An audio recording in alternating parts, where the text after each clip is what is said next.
Hey there, Bridge Church family. This is Pastor Joe wrapping up our series called Hope in the Dark.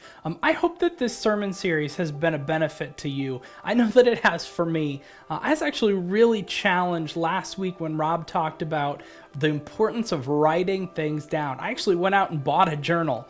So that I could make journaling, daily writing things down for the purposes of remembering what God's done in my life and writing down prayer requests.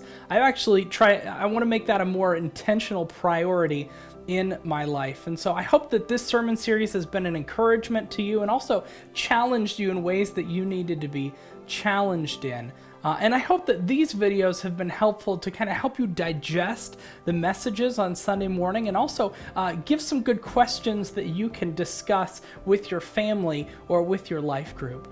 So we're going to wrap up this series on Habakkuk called Hope in the Dark. In chapter 1, Habakkuk was wondering. He was asking God when he is going to act and what he's going to do.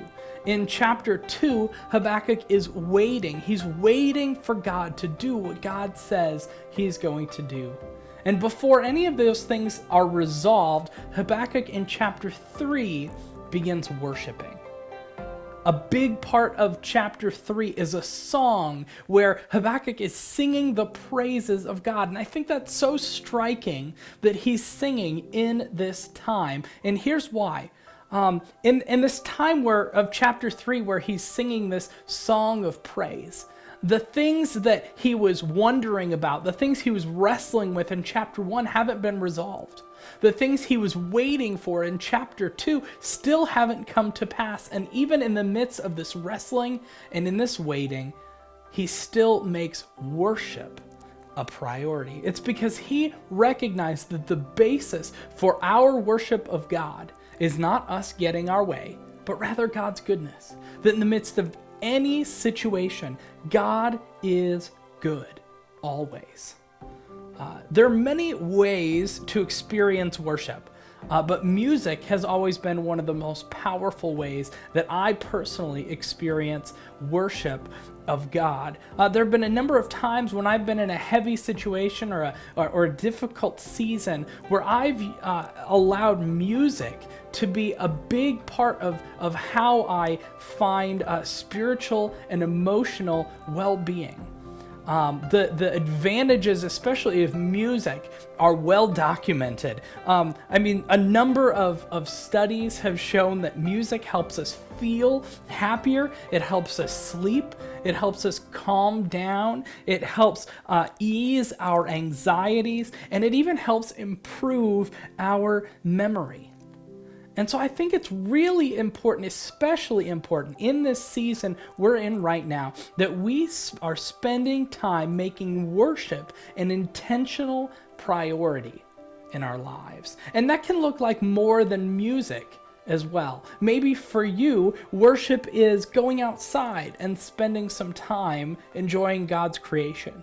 Maybe for you, worship is writing things down, or maybe it's even something like writing poetry.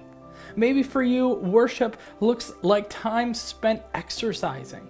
I don't know what worship is for you, but make sure that you are making worship an intentional priority because it's incredibly important in the times that we find ourselves in.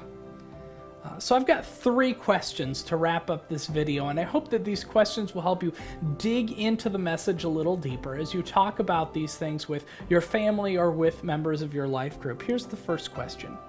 Pastor Rob mentioned the importance of remembering. What helps you remember what God has done in the past? Question 2. Worship is so much more than music. What is one way that you connect to God through worship? And finally, since we can't gather together physically for worship right now, what is one thing that you can still do to make sure you're making worship a priority right now? I hope these questions help you dig into the message a little bit more. Bridge Church, I hope you have a great rest of your week. I am anxiously anticipating the time when we can gather together again physically. But until then, I hope you will join us online Sunday mornings at 10 a.m. I hope you have a great rest of your week. God bless.